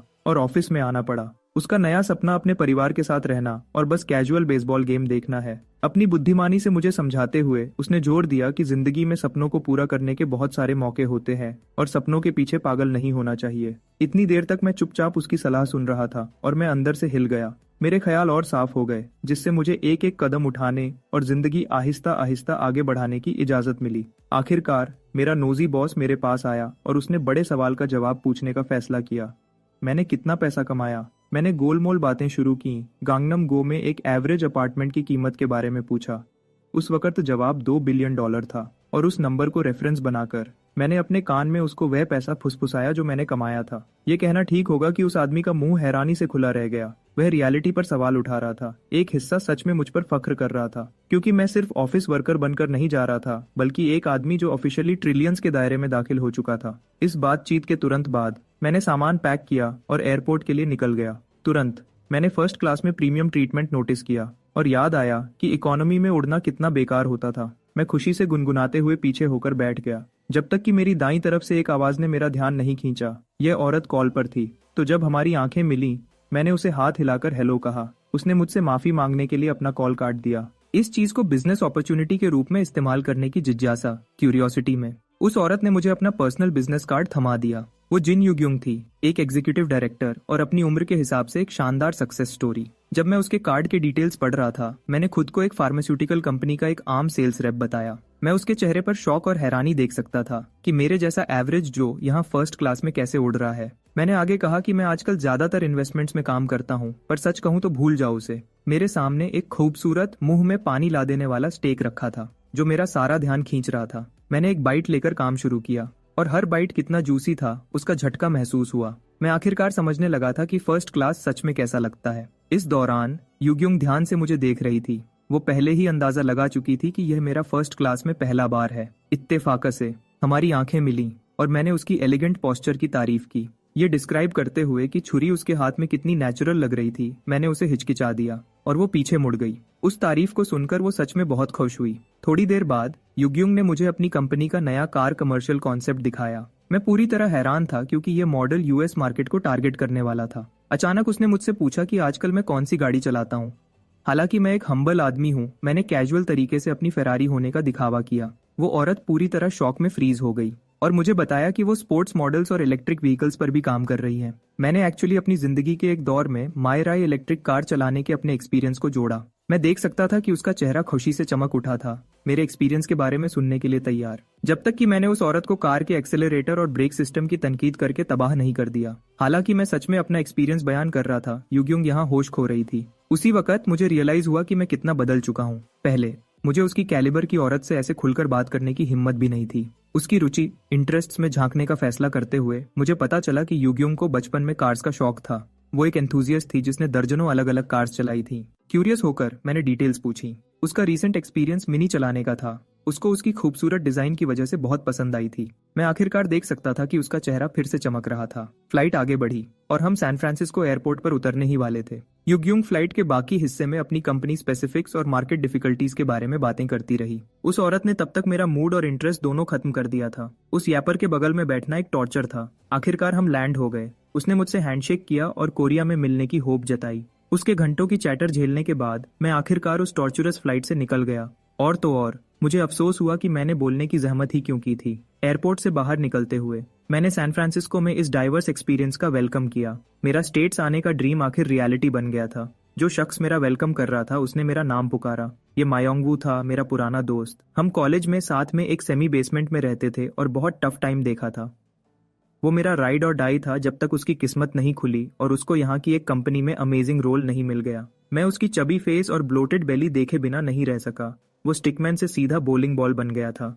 मेरा दोस्त मायोंगवू ने खाने के लिए बोला, लेकिन वो मुझे रेस्टोरेंट ले जाने के बजाय उसने मुझे अमेरिका's फाइनेस्ट मील्स, एक बर्गर्स मिलवाया। जब यह सब हो रहा था, मेरी शिटी एक्स वाइफ मुझे इतने टाइम से इग्नोर करने की वजह से चुपचाप सफर कर रही थी। चेवोन अपने दोस्तों के साथ बैठी थी और बता रही थी कि मैं यूएस ट्रिप पे चला गया। इस बात से वो कितनी गुस्सा है। उसने तो गैम्बलिंग एडिक्शन की झूठी कहानी बना डाली और मुझे वायलेंट मैन, चीटर और तो और स्कमबैग तक कह दिया। चेवोन को पता नहीं था कि उसको अभी रियलिटी चेक मिलने वाला है उस baddest bitch on the block से। इस औरत ने उसको अच्छे से औकात दिखा दी, याद दिलाया कि अब जब वो दोनों अलग हैं तो उसको परेशान नहीं होना चाहिए। टीम लीडर चॉइस ओहाये उसकी रैंट सुनकर थक चुकी थी और अब तक चुप थी, लेकिन इस औरत को मेरे बारे में लगातार गलत बातें करते देखकर उसको शौक लगा, खासकर जब सब जानते थे कि मैं उसकी स्टोरीज से बिल्कुल अलग हूँ। मेरी एक्स वाइफ को सोहाये से रियलिटी चेक मिला, जिसने ब्लंटली और फ्रैंकली उसके गुस्से को जेलसी का एक्ट कह दिया। मेरी एक्स वाइफ ये सब सह नहीं सकी और उठकर चली गई, टीम लीडर की हार्श वर्ड्स की कंप्लेन करते हुए। बाथरूम में मेरी साइकोटिक एक्स वाइफ सोहाये के बारे में अपनी फ्रस्ट्रेशन निकाल रही थी, गुस्से में बड़बड़ाते हुए। चेवन को रियलाइज हुआ कि कोई उसकी बुलशिट स्टोरी पे बिलीव नहीं कर रहा, पर मजेदार बात यह है कि ये पागल औरत भी क्रिप्टो में इन्वेस्टिंग करने लगी थी और उसका प्लान था कि वो अपने वेल्थ से सबको चुप करा देगी। अगले दिन वो एक बंदा जो ग्रुप चैट में मेरे खिलाफ कीबोर्ड वॉरियर बना था, अपने इन्वेस्टमेंट पे 10% रिटर्न की ढींग मार रहा था। उसने मुझे इम्पेशेंट गाय कहकर मजाक उड़ाया और दूसरों को एडवाइस किया कि बेस्ट अपॉर्चुनिटी देखकर इन्वेस्ट करो। फनी थिंग ये है कि मेरे कोवर्कर्स भी उसका ईगो मैनियकल बिहेवियर नोटिस कर रहे थे। टीम लीडर ऑन भी इन्वेस्टिंग के आइडिया में डूब गया और अफसोस कर रहा था कि वो पहले बोल्ड क्यों नहीं हुआ। उसका दिमाग कॉइन्स के आइडिया से भरा हुआ था, जबकि मेरे बॉस एक डायलेमा में थे। उसके दोस्त ने कैजुअली मान लिया कि उसने सारा अमाउंट सेल कर दिया, ट्रस्टिंग माई गट। रियलिटी ये है कि कॉइन्स तो राइज और फॉल होने के लिए ही बने हैं, पर रियल गट्स चाहिए होते हैं राइजिंग कॉइन को सेल करने के लिए, ये जानकर कि कब रुकना है। जिस मोमेंट उसने मेरा मैसेज पढ़ा कि मैंने सारे कॉइन सेल कर दिए हैं, वो समझ गया कि उसको क्या करना है। वापस स्टेट्स आकर मैं यहाँ एक बर्गर सेट एंजॉय कर रहा हूँ और ट्रू जॉय महसूस कर रहा हूँ। म्योंगू चाहता था कि मैं जितने दिन विजिट पे रहूंगा वो मेरा ख्याल रखे, ये जाने बिना कि मैंने अब तक NBA प्लेयर से भी ज्यादा पैसा बना लिया था। म्योंगू का ध्यान 2 अमेरिकन की आवाज पर गया। वो उसे खान कहकर बुला रहे थे, जो सुनकर मुझे थोड़ा अजीब लगा। क्रिस और हेलेना यहाँ अमेरिका में उसके नए बडीज हैं। वो म्योंगू के साथ टेबल शेयर कर रहे थे और उसकी डायनामिक कंट्रोल मॉडल पर किए गए काम की खूब तारीफ कर रहे थे। मुझे क्यूरियोसिटी हुई तो मैंने तुरंत उससे इस बारे में पूछा और पता चला कि ये ऑटोमेटिक ड्राइविंग के लिए एक सॉफ्टवेयर है। ग्लासेस पहना हुआ वो नर्डी गाय क्रिस एक स्टार्टअप कंपनी चलाता है जिसका नाम ऑरोरा है। हेलेना भी कुछ ऐसी ही है और वो भी एक कंपनी रन करती है जो इको फ्रेंडली प्रोडक्ट्स पर फोकस करती है। मैं जान गया कि वो दोनों एंटरप्रेन्योर्स हैं और खुद को रोक नहीं सका उनसे उनके स्टार्टिंग एक्सपीरियंस के बारे में पूछने से। क्रिस ने कंफर्म किया कि फेज मुश्किल जरूर होता है, लेकिन एंटरप्रेन्योर्स वो लोग होते हैं जो मुश्किलों से लड़कर रिवॉर्ड को एक्सपीरियंस करते हैं। ये माउंटेन टॉप चढ़ने से अलग नहीं था, जहां शानदार व्यू देखने को मिलता है। मैंने उन दोनों की बहुत तारीफ की। क्रिस ने मायोंग वू के एक्सेप्शनल टैलेंट को हाईलाइट किया, जो सिलिकॉन वैली के ब्रिलियंट आइडियाज को रियलिटी में बदलने के लिए रिस्पॉन्सिबल है। उसकी programming skills one of a kind है, भले ही वो बर्गर एडिक्शन का शिकार है। मैं वहां बैठकर अमेजिंग लोगों की कंपनी एंजॉय कर रहा था। मुझे रियलाइज हुआ कि ट्रिप पर पैसा खर्च करना वर्थ इट था। उस रात खान मुझे अपने घर ले गया। सैन फ्रांसिस्को के कॉम्पिटिटिव लैंडस्केप की वजह से ये छोटी सी जगह भी यहाँ बहुत महंगी है। उसने आते ही मुझे एक बियर पकड़ाई और असली सवाल पूछने शुरू कर दिए। जानना चाहता था कि मैं यहाँ तक कैसे पहुंचा। कई बियर कैंस पीने के बाद मैंने उसे डिवोर्स के बारे में सब कुछ एक्सप्लेन किया। मेरा लॉन्ग टाइम होमी ये सुनकर बहुत खुश हुआ कि चेवोन मेरी लाइफ से बाहर हो गई है। उसको सच्ची खुशी हुई कि मुझे क्रिप्टो में सैल्वेशन, राहत मिली। यूएस में बहुत लोगों को ऐसी ही किस्मत मिली और मुझे पता चला कि उनमें से कुछ लोगों ने तो अपना खुद का कॉइन भी बना लिया। ये मेरे लिए एक नया आइडिया था जिसने मुझे चौंका दिया, लेकिन बिट्कॉइन के इन्फ्लुएंस की वजह से ये सही लगा। क्रिएशन के एक्ट से इंस्पायर होकर मैंने मायोंग वू के सामने एक जबरदस्त आइडिया रखा, एक नई कंपनी शुरू करने की ख्वाहिश। मेरा होमी को लगा कि मैंने ज्यादा बियर पी ली है और मैं सही सोच नहीं रहा, लेकिन मैं डेड सीरियस था और एंटरप्रेन्योर्स के अप्रोच से इंस्पायर था। मेरा बेस्ट फ्रेंड होने के नाते मायोंग वू ने कंपनी शुरू करने के 3 जरूरी फैक्टर्स के बारे में बात की। पहला था कैपिटल सिक्योर करना, दूसरा था वो ग्रैंड आइडिया, और सबसे जरूरी था सीईओ की क्वालिटीज। परफेक्ट कैपिटल और परफेक्ट आइडियाज होने के बावजूद भी कुछ फर्क नहीं पड़ता अगर सीईओ एक फकिंग मंकी हो। कैपिटल भी इंपॉर्टेंट है, पर वो इनफ नहीं था, ये मैंने सीखा। जिससे मैंने सोचना शुरू किया कि मुझे कैसा आदमी बनना पड़ेगा ताकि मैं अपनी विजन को रियलिटी बना सकूं। मैं डोजन्स अलग अलग क्वालिटीज के बारे में सोचने लगा। मेरे फ्रेंड ने बोला कि स्टार्टअप्स इन्वेस्टमेंट से बहुत ज्यादा मुश्किल होते हैं और मुझे ये आइडिया ड्रॉप करने को बोला, पर मैं फिनिश नहीं हुआ था और कंपनी में इन्वेस्ट करने के स्पेसिफिक्स के बारे में पूछा। अगले दिन मैं क्रिस के सामने बैठा, उसको ग्रेट इंटरेस्ट दिखाते हुए कि मैं उसकी कंपनी में इन्वेस्ट करना चाहता हूँ। पता नहीं क्यों उसने एक्सपेक्ट नहीं किया था कि ये कॉन्वर्सेशन बर्गर प्लेस पे होगी। इस बंदे को इम्प्रेस करने के लिए मैंने अपना फैंसी रिसर्च निकाला जो मैंने उसकी कंपनी औरोरा पे किया था। मैंने अपवर्ड ट्रेंड और कोरियन कॉन्ग्लोमरेट्स का उसकी कंपनी में इंटरेस्ट देखा। इसका मतलब था कि क्रिस की कंपनी बहुत ऊंचा उड़ने वाली थी। क्रिस को इंटरेस्ट नहीं आया जब तक मैंने उसको एक और हिट पीस ऑफ इन्फॉर्मेशन से शॉक नहीं कर दिया, जो उनकी एक इन्वेस्टमेंट कंपनी के खिलाफ बैटल के बारे में थी। मैंने उस सैवी एंटरप्रेन्योर को असली वैल्यू की चीज ऑफर की। मैंने कीन इंटरेस्ट दिखाया पार्टनरशिप में, सिर्फ इन्वेस्टमेंट में नहीं। इनफैक्ट मैं $500,000 देने को तैयार था, सिर्फ 10% इक्विटी के लिए एज अ पार्टनर। मेरा प्रपोजल सुनकर क्रिस ने डॉक्यूमेंट्स चेक करने का डिसाइड किया। उसने $700,000 का ऑफर देकर फाइट बैक किया, जो मेरे प्रपोज्ड ऑफर से बहुत ज्यादा था। मेरे बडी ने भी उसके इस आउटरेजस और सडन इंक्रीज पे कॉल आउट किया, पर मेरे पास एक बेहतर आइडिया था।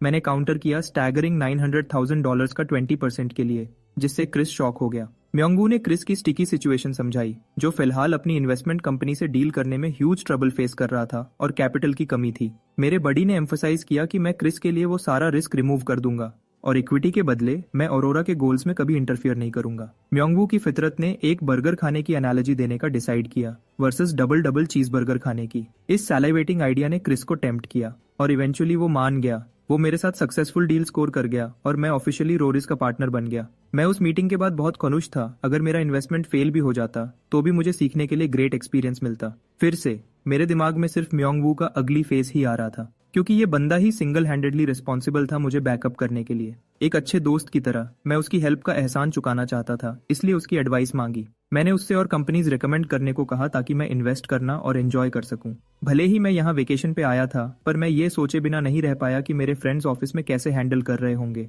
औरोरा के साथ मेरी डील की न्यूज पब्लिक हो गई और बाकी सारे इन्वेस्टमेंट प्रपोजल्स रिजेक्ट कर दिए गए, यू यंग की कंपनी के भी। औरोरा के साथ साथ मेटवेव ने भी उनको रिजेक्ट कर दिया, एक इंडिविजुअल के एक्सचेंज में। इस पॉइंट तक यूग्योंग को समझ ही नहीं आ रहा था कि क्या हो रहा है। एक अकेले बंदे का मल्टीपल स्टार्टअप्स में इन्वेस्ट करना और कंपनी वाइड डील्स चुरा लेना उसको शॉक कर गया। यूग्यांग की कंपनी के लिए ये दोनों तरफ से लॉस था, जिससे उसको समझ आया कि वो यहाँ किसी एवरेज जो से डील नहीं कर रहे, बल्कि वो मेरे बारे में हर एक छोटी इन्फॉर्मेशन चाहती थी ताकि वो शेयर्स चुरा सके। अपनी इंडस्ट्री में उसकी कनिंग एक्सपीरियंस होने के बावजूद भी वो मेरे सडन मूव्स को कंसिडर नहीं कर पाई। यूग्योंग मुझे ढूंढने के लिए हेल बेंट थी, चाहे कुछ भी हो जाए। और फिर शुरू हुआ। क्रिप्टो में एक्सपो के एम्पायर की वही फ्लरिश अब गिरने लगी और मेरे हर एक कॉलीग ने उस Reddit dwelling sewer red keyboard warrior को उसकी बिट्रेयल के लिए कन्फ्रंट किया। उन्होंने उस पर भरोसा किया और 20 मिलियन वन तुरंत खो दिए। शायद सबसे स्वीटेस्ट जस्टिस मेरी शिटी एक्स वाइफ चेविन को मिला, जिसने भी अपना सब कुछ खो दिया था। नया रूप लेकर उस बास्टर्ड ने ऐसे एक्ट किया जैसे वो लोग बेवकूफ थे जो उस पर रिलाई कर रहे थे। ऐसे थोड़ी था कि उसने उनकी सर पर बंदूक रखी थी इन्वेस्ट करने के लिए। पर ट्रस्ट मी, ये सोचा जा सकने वाला सबसे शिटिएस्ट रिस्पॉन्स था और मेरे कोवर्कर्स का गुस्सा होना बिल्कुल जायज था। इस टर्मोइल के बीच लोगों को एहसास होने लगा कि उस वक्त मेरी एडवाइस पर भरोसा करना कितना क्रूशल था। अगर वो ऐसा करते तो कम से कम अपना प्रिंसिपल अमाउंट तो सिक्योर कर लेते। मेरे कोवर्कर्स सोच रहे होंगे कि मैं अब तक क्या कर रहा हूँ। सच बताऊं तो मैं एक जानलेवा सिचुएशन में था। हाथ में गन लिए मैं बेरहमी से अपने टारगेट्स को शॉट कर रहा था। मेरा पार्टनर म्योंग वू मेरे साथ ही था। जब तक मैंने उसकी बॉडी जमीन पे नहीं देखी वो खत्म हो गया था। जब मैं डिस्ट्रैक्ट हो गया था किसी ने मुझे पीछे से शूट कर दिया और मेरी लाइफ एंड हो गई। फिर प्लेयर ने एक मीली वेपन निकाला, पर वो और कुछ नहीं, बस एक बेवकूफों वाला फ्राइंग पैन था। ब्रो ने सोचा कि वो पबजी में है और हमारे सर तोड़ना शुरू कर दिया। गेम में हमारी बेइज्जती कर दी। रियलिटी ये है कि हम सिर्फ एक ऑनलाइन गेम खेल रहे थे और चिकन डिनर सिक्योर नहीं कर पाए। रिवेंज मैच की ऑब्सेशन हमें एक और गेम में ले गई। याद है जब मैंने अपने इस बड़ी का एहसान चुकाने की बात की थी, तो उसके होमी होने के नाते मैंने इस बंदे को एक जबरदस्त नया घर दिला दिया। लेकिन म्योंग वू को गिफ्ट लेने का आइडिया पसंद नहीं आया। ब्रो हर चीज हार्डकोर रिफ्यूज कर रहा था जब तक उसने उस घर में कैजुअली रखा हुआ वो मैग्निफिसेंट गेमिंग पीसी नहीं देखा। वहां हर तरह के कंसोल्स थे। ये ऐसी जगह थी जिसको एक आदमी का अल्टीमेट ड्रीम बोल सकते हैं। हम दोनों ने साथ रहने का एग्री कर लिया। अपने गेमिंग सेशन के दौरान मैंने उसको बैकपैकिंग में अपने इंटरेस्ट के बारे में बताया। मैं यहाँ 2 वीक्स के लिए आया था, पर टीम लीडर ऑन से अपना स्टे एक्सटेंड करने की रिक्वेस्ट की। अचानक उसके दिमाग में एक आइडिया बर्स्ट हुआ और उसने मुझसे एक फेवर मांगा। पहले तो मुझे लगा वो भी टैग अलोंग करना चाहता है, पर लगता है उसके प्लान्स कुछ और थे। तो हम निकल पड़े बस राइड पकड़कर। जब एक गॉर्जियस ब्लॉन्ड लेडी मेरे शोल्डर पे सो रही थी, मैं तो बस एक सिंपल ट्रिप चाहता था। पर इस लेडी, देखो यार, मेरा ये डम्ब एज बेस्ट फ्रेंड चाहता था कि एली साथ चले।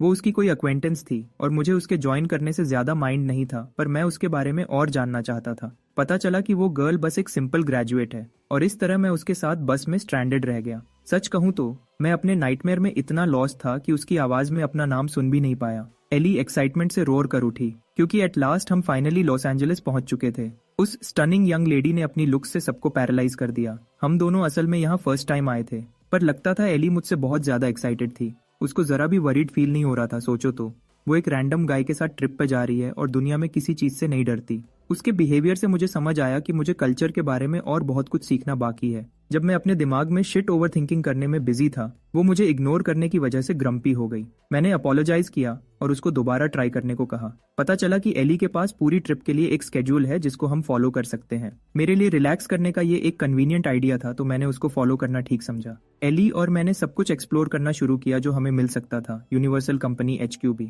सनसेट तक। मैंने उसके साथ अपनी मेमोरीज को एक फिजिकल फॉर्म दे दिया जब उसने मुझे फोटोशूट के लिए खींच लिया। ब्यूटीफुल सनसेट एंजॉय करते हुए हमने अपनी ट्रिप के नाम पर एक टोस्ट किया। एली को लगा कि मैं उसको फॉलो करते हुए एग्जॉस्टेड हो गया, पर सच तो यह था कि मुझे उसके साथ एक्सप्लोर करने में रियली फन टाइम मिला। मैं उसके बिना एले को इस तरह एक्सप्लोर भी नहीं कर पाता, तो मैं ग्रेटफुल फील कर रहा था। मेरे बारे में और जानने की एफर्ट में उसने मुझसे स्टेट्स आने में मेरे इंटरेस्ट के बारे में पूछा।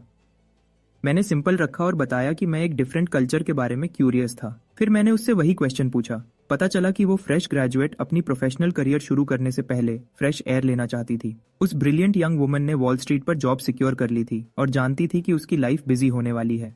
उसकी ये अकॉम्प्लिशमेंट सुनकर मेरा जॉ ड्रॉप्ड हो गया। एली का सबसे बड़ा ड्रीम है कि वो अपने सेक्टर में एक ह्यूज बिजनेस डील सिक्योर करे ताकि वर्ल्ड उसको याद रखे। हम दोनों के लिए एक और ड्रिंक पोर करते हुए मैंने उसकी एंडेवर्स में बेस्ट विशेस देने के लिए सेकंड टोस्ट ऑफर किया। मैंने इसमें अपनी खुद की एम्बिशंस की सक्सेस को भी शामिल किया। हम दोनों ने सोचा कि एक दिन हम क्रॉस पाथ्स करेंगे और साथ में बिजनेस करेंगे। रात होते होते हमने अपने रहने के लिए एक हॉस्टल रूम सिक्योर कर लिया। लकीली और सरप्राइजिंगली भी हमारे रूम में हम दोनों के अलावा कोई नहीं था। एली अपने बेड पे बैठ गई। पूरी 5 स्टार मील जैसी लग रही थी और उसने मुझसे कहा कि कितना अच्छा है कि हम अकेले हैं। ये कहना कि मैं ब्रिक्ड अप हो गया था एक अंडरस्टेटमेंट होगा, और मैंने जल्दी से उससे बोला कि ऐसी जोक्स मत किया कर।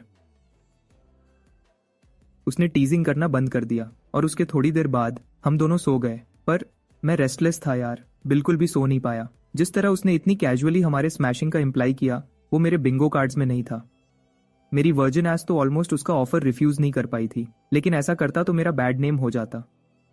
तब मुझे रियलाइज हुआ कि अब से मुझे अपनी थर्ड लेग का ख्याल रखना पड़ेगा। अगली रात हमने फुल ऑन एंजॉय किया जितना हम कर सकते थे। जैसी वो गॉर्जियस लगती है। एली एक स्मोकिंग सेक्सी स्विमसूट पहनकर आई। मुझ पर लीन डाउन होकर उसने टीजिंगली सजेस्ट किया कि चलो नाइस स्विम के लिए चलते हैं। मैंने क्रिप्टो गॉड से स्ट्रेंथ मांगी। पूल में उसने इतनी एलिगेंस से डाइव किया, जबकि मैं तो चिकन आउट हो गया और उसके बाहर आने का वेट करता रहा। वेट और शाइनी लगते हुए वो पहले से भी ज्यादा गॉर्जियस दिख रही थी। मैंने उससे बताया कि मैं स्विमिंग में ज्यादा अच्छा नहीं हूँ, पर पर उसने इसको एक अपॉर्चुनिटी समझा और मुझे पानी में खींचने लगी। एली मेरा ट्यूटर बनना चाहती थी, पर भाई मैं तो शिटिंग ब्रिक्स था। एंड में अमेरिकन कल्चर बहुत ज़्यादा इजी और ओपन लगी। मैं थोड़ा डिस्टेंस रखना और अपना रिलेशनशिप वैसा ही मेंटेन करना चाहता था, इसलिए मैंने उससे कहा कि मैं जल्दी चला जाऊंगा। इसी बीच कुछ क्लाउन्स आ गए हमारी पार्टी पे रेन करने। ये हॉट शॉट सोच रहे थे कि वो एली जैसी स्मोकिंग गन ब्यूटी को स्कोर कर लेंगे। शायद सबसे स्केरियस्ट पार्ट ये था कि उनमें से एक ड्यूड मुझ में इंटरेस्टेड था। Miss me out on that gay shit. Ellie ने उनका इन्विटेशन डिक्लाइन कर दिया, पर इन गाइज को रिजेक्ट होने की कोई परवाह ही नहीं थी। उसकी गॉर्जियस पर्सनालिटी ने उन क्लाउन्स में से एक को अल्यूरिंग लगी और वो उसको टच करने ही वाला था जब मैं स्वूप्ड इन उसका हाथ पकड़ा और उनसे कहा कि उसको टच मत करना। एली मुझे अपने डिफेंस में खड़ा देखकर शॉक्ड हो गई। मैं बड़ा आदमी बनकर डिफेंड तो कर बैठा, पर मुझे आगे क्या करना है इसका कोई आइडिया नहीं था। आई मीन वो 3-on-1 था और मेरी एस बीट होने वाली थी। मेरी मेन प्रायोरिटी एली की सेफ्टी सिक्योर करना थी, पर मेरे शौक के लिए एली खुद उनके पास आई जैसे कि कोई बड़ी बात नहीं है। उनको कन्फ्रंट करते हुए उसने उन लूजर्स को डिमांड किया कि अगर वह चाहते हैं कि वह सब कुछ भूल जाए तो यहाँ से निकल जाएं। उन पंक्स ने उसे कहा कि किसी को हिट ऑन करना कोई क्राइम नहीं है, पर ऐसा लगता था कि एली प्रिपेयर्ड थी। अचानक गार्ड्स कहीं से पॉप आउट हो गए और मैं क्या बताऊं, उन 3 में से वो गे डूड अभी भी टर्न्ड ऑन लग रहा था। वो माचो लुकिंग बिहीमथ्स ने कैजुअली इन पेंसिल नेक्स से कहा कि औरतों को हरास करने के लिए उनके साथ आओ, और इस तरह वो गाइस स्वीप अवे कर दिए गए, जबकि एली और मैंने अपने ड्रिंक्स के साथ एक लवली टाइम शेयर किया। गार्ड्स ने उनके अनफॉर्चुनेट सिचुएशन के लिए कॉम्पेंसेट भी किया, एक कस्टम जो कोरिया जैसा ही था। ऐसा लगा कि एली मुझ में और भी ज्यादा इंटरेस्टेड हो गई। वह मेरे बैकग्राउंड, मेरी लाइफ के बारे में सुनना चाहती थी। मैंने उसे ब्लैंकली स्टेयर किया। फिर मैंने अपने चाइल्डहुड की मिसफॉर्चून रिवील की। मैंने शिटी और पूर लाइफ जी थी पेरेंट्स के बिना, और जैसे ही मैंने एली को अपनी फॉलन मैरिज के बारे में बताना शुरू किया, वह इंस्टेंटली मेरी तरफ से एंग्री हो गई और चेविन को विच कहा, मेरे साथ क्रैप जैसा ट्रीट करने के लिए। उसने सोचा कि मैं सुपरमैन हूं जो अपनी एक्स वाइफ की बुलशिट को एंड्योर किया, और ऑनेस्टली वह राइट हो सकती है। At the same time Ellie समझती है कि कोई मुझ में इंटरेस्ट क्यों लेगा। उसने मेरे बेस्ट क्वालिटीज चार्ट आउट करना शुरू किए, ये हाईलाइट करते हुए कि मैं कितना रिस्पेक्टफुल हूँ और कोई भी वुमन इस पे फॉल हो जाएगी। उसकी बीमिंग स्माइल से ऐसा लगा कि वह मुझे हिट ऑन कर रही है। तो आखिर में हमने डिसाइड किया कि कॉल इट अ नाइट करते हैं। होटल रूम में रेस्ट करते हुए मैंने खुद को थोड़ा काम डाउन करते हुए पाया। मैं झूठ बोलूंगा अगर ये कहूं कि मैं उस दौरान एली की गॉर्जियस लुक्स और बीमिंग पर्सनालिटी के बारे में नहीं सोच रहा था। ग्राइंड पे फोकस करते हुए मैंने मार्केट चेक किया और एक्सपी पील के स्टैगरिंग डिमाइस के बारे में पता चला। वही हाल बाकी क्रिप्टो कॉइन्स का भी था। सबने टॉन ऑफ लॉसेस एक्सपीरियंस किए। मैंने खुद को लकी पाया कि राइट टाइम पे सेल कर दिया था। एली अचानक स्ट्रेंज आवर पर मेरे डोर पर आई, तो मैंने जल्दी से दरवाजा खोला ताकि उसे वेलकम कर सकूं। मुझे लगता है मेरा ब्रेन मेल्ट हो गया उसकी सिल्क ड्रेस को उसकी बॉडी पर रैप्ड देखते ही। यप, मैं किसी भी गाय की तरह शॉर्ट सर्किटिंग हो रहा था। मैंने उसे कन्फ्रंट करने की ट्राई की, पर उसने मेरे लिप पर फिंगर रख दी। ये वह मोमेंट था जब मैं जान गया कि मैं अबाउट टू गेट लेड हूँ। वो मेरे बेड शेयर करने लगी, लास वेगस के नाइट टाइम व्यू पर क्वेश्चन करते हुए। मैंने उसे मोस्ट ब्यूटीफुल माना। मैंने ऐड किया कि सांता मोनिका बीच अपनी नेचुरल ब्यूटी से उसको अच्छी तरह कॉन्ट्रास्ट करता है। मुझे और टीज करते हुए एली ने पूछा कि क्या मैं फाइन हूँ उसके साथ इस तरह चैटिंग करते हुए। ऑफ कोर्स ये वुमन डिलिशियस एज हेल लग रही थी, पर मैं तो यहाँ कोरियन एंथम गा रहा था ताकि आखिर तक अपनी वर्जिनिटी प्रिजर्व कर सकूं। उसने रियलाइज किया कि मैं उसके अटेम्प्ट्स इवेड करने की कोशिश कर रहा हूँ और उसने रीजन पूछा। शीट को ग्रिपिंग करते हुए मैंने उसे अपने फियर्स के बारे में बताया। मैं पहले ही एक बार मैरिज से फॉल आउट हो चुका हूँ और अब मैं स्केर्डली अफ्रेड हूँ कि एक मोमेंट्स वर्थ ऑफ प्लेजर के लिए सब कुछ लूज न कर दूं। आइडिया तो टेम्पटिंग लग रहा था, पर एली एक गुड फ्रेंड है जिसके साथ मैं कॉम्प्लिकेट नहीं करना चाहता था। मेरे एक्सप्लेनेशन ने उसे रियली बम्ड आउट कर दिया। एक ऑल्टरनेटिव के तौर पर उसने मुझसे बेग किया कि हम पूरी रात स्टे अप करके बातें करते हैं। मैं उसके लिए ओके था। हमने बंच ऑफ डिफरेंट टॉपिक्स पे स्पीक किया इससे पहले कि मैं क्रैश आउट हो गया। वह थी अभी भी अवेक थी, मेरे फेस से प्ले कर रही थी, डिसअपॉइंटेड थी कि मैं जल्दी फेंट हो गया। इस मोमेंट को एक कैश ग्रैब की तरह यूज करते हुए वह एंजॉयबली मेरे बॉडी के क्लोज आई। अपनी पैंट्स में अनेबल टू गेट होन की डिसअपॉइंटमेंट के बावजूद उसने रात के लिए एक हग से सेटल कर लिया। अगले दिन हमने अपनी इनक्रेडिबल ट्रिप के बाद एक दूसरे को फेयरवेल कहा। एली मेरे कोरिया वापस लौटने के प्लान्स के बारे में क्यूरियस थी। मैंने उसके असम्पशन को कंफर्म किया और उसे गुड बाय बोला, पर उसमें कुछ हेजिटेटेड था। इससे पहले कि उसने वार्मेस्ट हग से मुझे बुलडोज्ड कर दिया, अपना पूरा बॉडी प्रेस करते हुए, उसके स्ट्रेस बॉल्स भी इंक्लूडिंग द। उसने मुझसे बेग किया कि कोरिया अराइव होते ही उसे मैसेज करूं। एक मोमेंट के लिए मैं भी अपने आर्म्स उसके चारों तरफ रैप करना चाहता था, पर हेजिटेटेड किया और स्टॉप्ड गया। मैंने फ्लाइट बोर्ड की और एयरपोर्ट से लेफ्ट हो गया, अपनी लॉन्ग ट्रिप के एंड को रेमिनिसिंग करते हुए। मैंने अमेरिका के एम्बिशियस लोगों के साथ वैल्यूएबल रिलेशनशिप्स बनाए थे, वह लोग जिनकी कंपनी मैं कोरिया में कभी एंजॉय नहीं कर पाता। हर सिटी अपने तरीके से ट्रिमेंडस और डिफरेंट थी। सब कुछ ह्यूज कैपिटल के चंक से ड्रिवन था। अमेरिका को इस तरह फ्लरिश करते देखकर मेरे अंदर एक ड्रीम इग्नाइट हो गया, और ज्यादा डू मोर करने की और ज्यादा ग्रेटर रिस्क लेने की और आगे स्ट्राइव फर्दर बियॉन्ड करने की डिजायर। सबसे ज्यादा मैं पहले से भी ज्यादा मनी अर्न करना चाहता था। ये बात मुझे हमेशा बॉदर करती थी कि बिलियनर्स बुढ़ापे में भी हार्ड वर्क क्यों करते हैं। ये इसलिए नहीं कि उन्हें करना पड़ता है, बल्कि इसलिए क्योंकि मनी अर्न करना सबसे एक्साइटिंग वेंचर था। फाइनली मैं एयरपोर्ट पर लैंड हुआ, जहां मेरे बडी ने मुझे ग्रेट जॉय के साथ ग्रीट किया। जुंगयोप अकेला नहीं आया था, बल्कि सुआ को भी साथ लाया था। उसने मुझे ग्रीट किया और मेरी ट्रिप के बारे में पूछा, और उसे देखकर मैं तो लिट अप हो गया। हम आपस में टॉक कर रहे थे, जबकि जुंगयोप शायद अल्टीमेट विंगमैन की तरह हमें बाउंस ऑफ होते हुए देख रहा था। हंग्री थे, हमने लंच करने का सेटल किया। ऑफ कोर्स मैं उन्हें 5 स्टार होटल में ट्रीट करने वाला था। इस पूरे टाइम चेविन मुझे मैसेज करती रही, पर मैंने उसे घास तक नहीं डाली। मैंने अपने अपार्टमेंट के कंफर्ट को एंजॉय किया। अमेरिका के इनक्रेडिबल व्यू के बावजूद मुझे अभी भी अपने प्लेस की सीनरी से बायस था। फाइनली मैंने उन सब लोगों के मैसेजेस चेक किए जिन्होंने मुझे हिट अप किया था। कॉसाइल डेड, और एली ने मुझे एक्साइटिंग न्यूज दी, जबकि मैं स्टेट्स को और ज्यादा विजिट करने के अपने फ्यूचर प्लान्स के बारे में सोच रहा था। मैसेजेस में मुझे चीवान का मैसेज मिला। उसने एक इमोशनल टेक्स्ट लिखा, ऐसा एक्ट कर रही थी जैसे कि उसके बिना डील पे जाकर लॉस मेरा हुआ है। ये वुमन एक रोमांटिक फिलोसोफर की तरह एक्ट कर रही थी और मुझसे इन लव होने के फीलिंग्स कन्फेस किए। सिर्फ वह मैसेज पढ़कर मुझे चिल्स आ गए।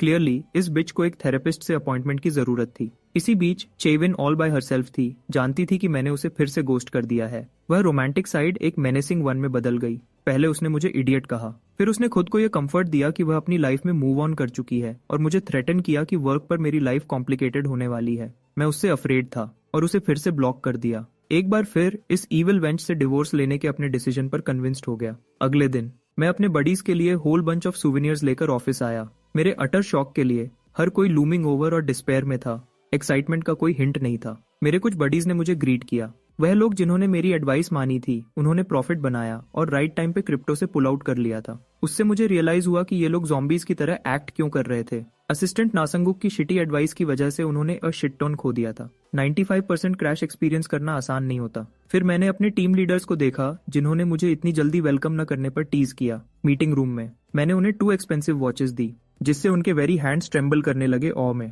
दोनों रोलेक्स थे। मेरे ग्रेटिट्यूड का जेस्चर उन लीडर्स के लिए जिन्होंने मेरे न्यूबी डेज से मुझे सपोर्ट किया था। टीम लीडर ऑन इतना बड़ा गिफ्ट रिसीव नहीं कर पा रहा था। दोनों ने मुझे थैंक किया, पर वॉच तुरंत रिटर्न करना चाहते थे। मैंने उन्हें अश्योर्ड किया कि प्राइस तो मेरे वॉलेट को स्क्रैच तक नहीं करता, इसलिए वह ले सकते हैं। तभी मुझे शॉकिंगली डिस्कवर हुआ कि मेरे मनी लूज करने की रूमर्स फैली हुई हैं। कोई क्रेजी क्लाउन मेरे ऑफिस में सबसे झूठ बोला था। इस पर्सन की आइडेंटिटी पॉन्डर करते हुए मैं रूफटॉप पे खड़ा था। पर्सन इन क्वेश्चन आया। वह स्लीजबॉल बास्टर्ड संगुक था। मुझे मनी लूज करने पर फेक सिंपैथी दे रहा था। मैंने फिगर आउट किया कि उसकी अगली एस बस मुझ पे स्टेप ऑन करने का चांस चाहती थी। सुंगुक का सुपीरियोरिटी कॉम्प्लेक्स हमेशा क्लियर रहा है डे 1 से। उससे सिर्फ अपनी प्राइड की परवाह है। वही है जिसने मेरी डेली लाइफ मिजरेबल बना दी थी। उसने मुझे अपने कंडोलेंसेज ऑफर किए, एक शिटी स्माइल देते हुए, और मुझे अलाउ किया कि मैं अपने सपोज्ड लॉसेस के बारे में ओपन अप करूं। नेचुरली मैंने डिलिबरेटली बेट ले ली। फर्स्ट ऑफ मैंने ऐसा एक्ट किया जैसे मैं उस पर फेवर कर रहा हूं, सब कुछ रिवील करके। उससे बेग किया कि सब कुछ हमारे बीच सीक्रेट रखे। मैं देख सकता था कि इस बास्टर्ड का फेस खुशी से लाइट अप हो गया एट द न्यूज। फिर मैंने उसे शॉक किया, अनाउंस करते हुए कि क्रिप्टो से 10 बिलियन कमाने के बावजूद मेरे पास बैरली 10 मिलियन बचे हैं। ब्रदर एक ऑस्कर विनिंग एक्टर में टर्न हो गया, मुझे कंडोलेंसेज ऑफर करते हुए। मैं जानता था कि इस गाय का लाउड माउथ है, और मैं चाहता था कि वह ये फॉल्स न्यूज और ज्यादा स्प्रेड करे। लाइट क्लॉकवर्क की तरह ये न्यूज वायरल हो गई। इस गाय ने spilled the tea to everyone, exact words use करते हुए जो मैंने यूज किए थे। लोगों को ये न्यूज एक्सेप्ट करना डिफिकल्ट लगा। ये देखते हुए कि मैं अभी अमेरिका से आया था, ज्यादातर लोग मुझसे डिसअपॉइंटेड हो गए। जबकि संगुक, वह स्लीजी कॉकरोच, यूफोरिया फील कर रहा था। वह मुझे फॉल होते हुए देखना चाहता था। उसकी प्राइड मुझे उससे आउट परफॉर्म करते हुए टेक नहीं कर सकती थी। ब्रो मुझे एक वर्म की तरह ट्रीट करता था, जो हमेशा उसके बिलो ही सिट करेगा। जबकि संगुक मुझे फिर से ह्यूमिलिएट करने के लिए अपने नेक्स्ट स्टेज का वेट कर रहा था। एक मैन बिल्डिंग में आया, सबको एक सडन कंपनी डिनर के लिए इन्वाइट करते हुए। संगुक ने ऑप्टेड आउट किया, इससे पहले कि उसने सुना कि डिनर में एक हाई एंड बीफ रेस्टोरेंट शामिल होगा। उसका माउथ सैलिवेटेड हुआ, और नेक्स्ट थिंग जो उसने जाना, वह और बाकी लोग प्रीमियम रेस्टोरेंट में वेलकम किए गए। मेरे कॉलीग्स स्टूपिफाइड थे, क्वेश्चनिंग कर रहे थे कि कोई ऐसी एक्सपेंसिव प्लेस को अफोर्ड कैसे कर सकता है। जैसा कि संगुक का धम्मा था, वह जानता था कि यह ऐसी जगह नहीं है जिसको कोई अफोर्ड कर सके, नॉट अनलेस ये डायरेक्टर्स के बीच की मीटिंग हो।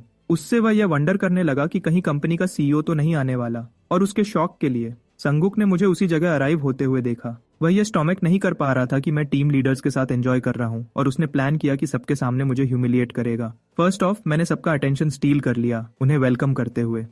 स्टेज सेट थी। मैंने अपने फ्रेंड्स को बताया कि मैं रिटर्न होने के बाद उन्हें एक प्रॉपर डिनर से थैंक करना चाहता हूँ, उन्हें यह फ्रीडम देते हुए कि वह जितना चाहे खा सकते हैं। संगुक की रियलिटी बिलियन पीसेस में शैटर हो गई। मैंने एक्सपर्टली गैसलाइट किया था, ऐसा एक्ट करके कि मैंने अपनी पूरी फॉर्चून लूज कर दी और फिर ये मूव पुल करके उसका दिमाग और ज्यादा ब्रेक कर दिया। बाकी लोग भी डिस्कस करने लगे, जानते हुए कि अगर मैं ब्रोक होता तो ऐसा लैविश डिनर पुल ऑफ कभी नहीं कर पाता। इसके बजाय उन्होंने फॉल्स इन्फॉर्मेशन के लिए संगुक को ब्लेम किया। उसकी प्राइड फिर से हर्ट हुई तो वह एंगर में खड़ा हो गया। दोनों टीम लीडर्स ने मेरे लिए वाउच किया, सुंगुक को अश्योर किया कि मैं ऐसी फॉर्चून कभी लूज नहीं कर सकता। पर वह कॉन्फिडेंशियल इन्फॉर्मेशन रिवील करने और उसके डिमाइस की न्यूज स्प्रेड करने के उसके बिहेवियर से डीपली डिसगस्टेड थे। मैंने उस रात को वहीं पकड़ा जहां मैं चाहता था।